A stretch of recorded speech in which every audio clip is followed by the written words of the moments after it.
Next topic is population attribute. So what is population attribute? Population attributes are those which describes the characteristics of a population. It can be both numerical and graphical. तो population attribute क्या करता है, जो हमारी population है उसको describe करता है, उसके कैरेक्टरिस्टिक्स को डिस्क्राइब करता है कि अगर हम एक पर्टिकुलर टाइम पीरियड ले लें और एक पर्टिकुलर एरिया सेलेक्ट कर लें, वहाँ पे बर्थ रेट क्या होगा, वहाँ पे डेथ रेट क्या है, सेक्स रेशियो क्या है, और एज के अकॉर्डिंग उनको डिस्ट्रीब्यूट कर दिया जाता है. तो ये सारे क्या हो गए, पॉपुलेशन एट्रीब्यूट है, पॉपुलेशन के कैरेक्टरिस्टिक्स हैं, और यही डिफाइन करता है हमारा population attribute. So there are 4 types of population attribute. First one is birth rate, second is death rate, third one is sex ratio, and fourth one is age distribution. So first topic is birth rate and also called natality rate.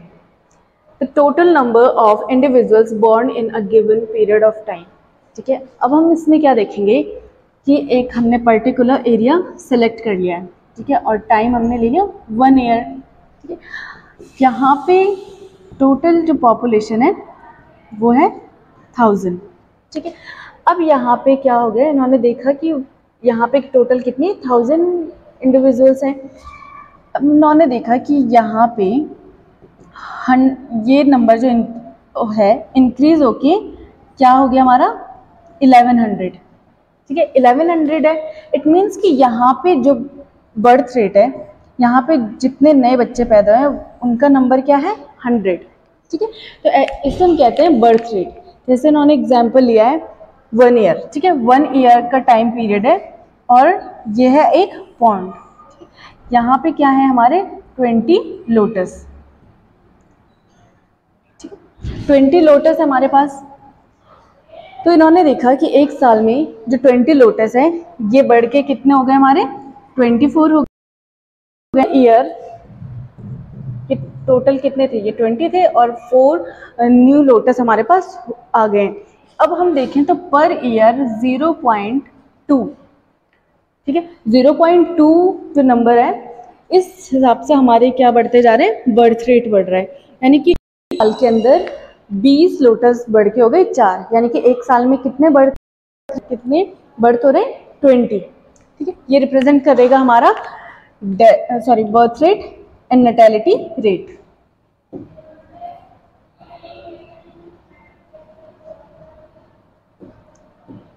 Now second is death rate or mortality rate. Total number of death in a period of time. ठीक है, एक particular area में एक particular time में कितनी death हो रही है ये रिप्रेजेंट करेगा हमारा डेथ रेट. ठीक है, इन्होंने एग्जाम्पल जो लिया है फ्रूट फ्लाई का. ठीक है, एक एरिया है, यहाँ पे टोटल कितनी फ्रूट फ्लाईज है 40 फ्रूट फ्लाई है, और टाइम इन्होंने लिया है 1 वीक. ठीक है, 1 वीक में इन्होंने देखा कि हमारे पास टोटल कितनी थी 40 फ्रूट फ्लाईज हैं, और 1 वीक के अंदर ही ये क्या हो गई हैं, रिड्यूस होके 36 हो गई हैं. ठीक है, कितनी हो गई 36, यानी कि हर एवरी वीक कितनी फ्रूट फ्लाई की डेथ हो रही है 4 फ्रूट फ्लाई की. ठीक है, टोटल ये थे 40 और डिक्रीज होके ये हो गई हैं 36 नंबर, यानी कि एक वीक के अंदर टोटल 4 फ्रूट फ्लाईज की डेथ हो रही है. तो ये रिप्रेजेंट करेगा हमारा death rate. Now next is sex ratio.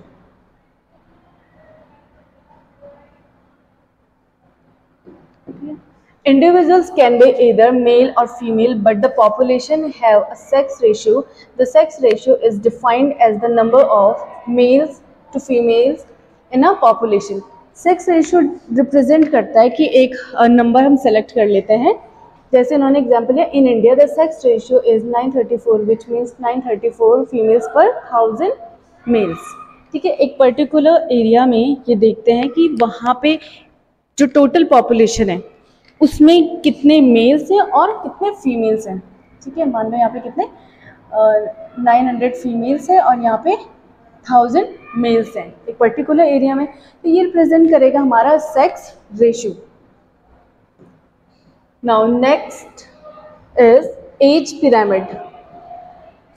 An age pyramid is a graphical illustration that shows the distribution of various age group in a population.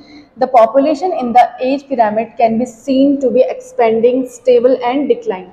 Age pyramid होता है जिसमें हम डिफरेंट एज ग्रुप्स के population को divide कर देते हैं और उनसे एक हम पिरामिड बनाते हैं.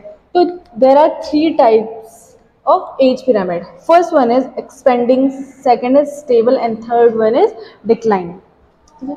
So there are 3 categories. First one is pre-reproductive, second stage is reproductive and third phase is post-reproductive. तो जो आपके प्री रिप्रोडक्टिव फेज है, यहाँ पे हमारे 0 to 14 ईयर्स के बच्चे आएंगे. प्री रिप्रोडक्टिव एज यानी कि जब कोई भी बच्चा है, कोई भी पर्सन है, वो रिप्रोड्यूस नहीं कर सकता है, बच्चे पैदा नहीं कर सकता है. ठीक है, तो वो एज पे हमने रख दिया है 0 to 14 ईयर्स के बच्चे. ठीक है, यानी कि रिप्रोड्यूस करने की एज से पहले का जो एज होगी उसे हम कहेंगे प्री रिप्रोडक्टिव फेज. नेक्स्ट आता है हमारा रिप्रोडक्टिव फेज. ठीक है, रिप्रोडक्टिव फेज यानी कि जब हमारे जो पॉपुलेशन है जो रिप्रोड्यूस कर सकती है, ये होगी हमारी 15 to अराउंड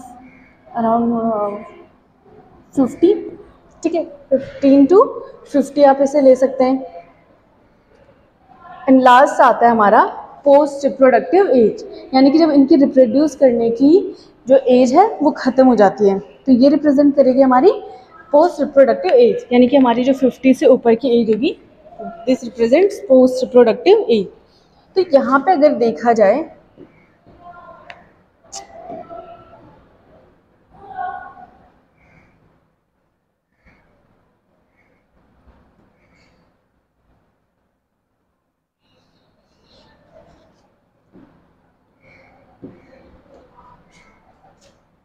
ठीक है, यहाँ पे हमने देख लिया था 0 to 14 ईयर्स, यहाँ पे हो जाएगा हमारा 15 to 50 एंड अबव 50. ठीक है, ये 3 एज ग्रुप्स रिप्रेजेंट कर रहे हैं, pre reproductive, reproductive and post reproductive. ठीक है, अब यहाँ पे एक्सपेंडिंग पॉपुलेशन पिरामिड है. फर्स्ट वाला पिरामिड जो है ये रिप्रेजेंट कर रहा है expanding population pyramid. This pyramid belongs to poor less developed countries where health facilities are not good and family planning programs are not implemented.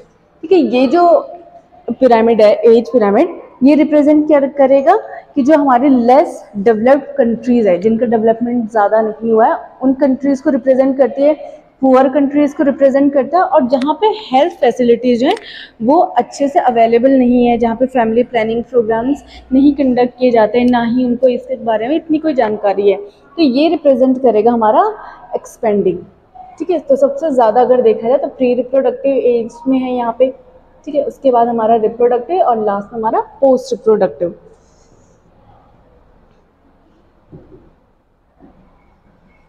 In expanding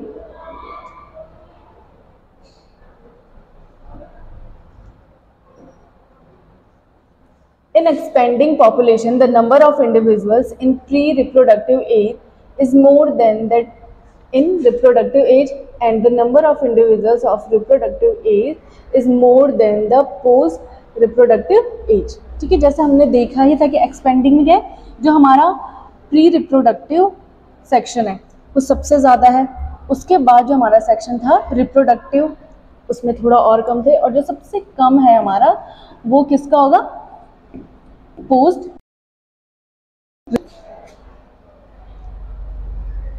Now next, the shape of expanding population pyramid doesn't change with the time, whereas the size of the pyramid increase with time. कि जो expanding population pyramid है इसमें change नहीं होता है, जिसकी वजह से इसका जो साइज़ है वो हमेशा क्या होता है, इंक्रीज ही होता रहता है. Now next, stabilizing population pyramid. This pyramid belongs to developing countries. तो हमारा जो सेकेंड पिरामिड है, ठीक है, सेकेंड पिरामिड है हमारा ये वाला. ठीक है, ये क्या रिप्रेजेंट करता है, हमारा स्टेबल पॉपुलेशन को।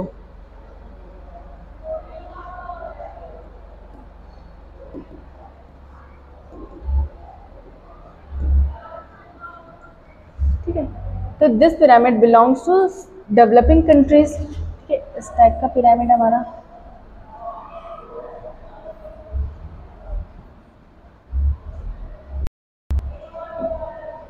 ना, तो ये हो गई हमारी pre reproductive, this is reproductive and this is post reproductive. ठीक है, तो जो भी हमारी डेवलपिंग कंट्रीज है उसमें जो एज पिरामिड होता है वो होता है stabilizing population pyramid. In stabilizing population the number of individuals in pre reproductive age is equal to the reproductive age. अगर हम यहाँ पे देखें तो ये रिप्रोडक्टिव एंड प्री रिप्रोडक्टिव का जो सेक्शन है वो दोनों क्या है, इक्वल है। वहाँ पे जो है नंबर्स है वो इक्वल है। And the number of individuals of reproductive age is more than the post reproductive age. तो रिप्रोडक्टिव हमेशा क्या होते हैं, जो पोस्ट रिप्रोडक्टिव एज की पॉपुलेशन होगी उससे हमेशा ज़्यादा होगी। इसका जो शेप होगा वो होगा अर्न शेप्ड। ठीक है, अर्न शेप पिरामिड है ये। The shape and size of the stabilizing population pyramid do not change with time. तो टाइम के साथ ये हमारा चेंज नहीं होता है। Now third is declining population pyramid. तो ये थर्ड वाला है हमारा डिक्लाइन एज पिरामिड। ठीक है, ये क्या बताता है, this pyramid belongs to highly developed countries.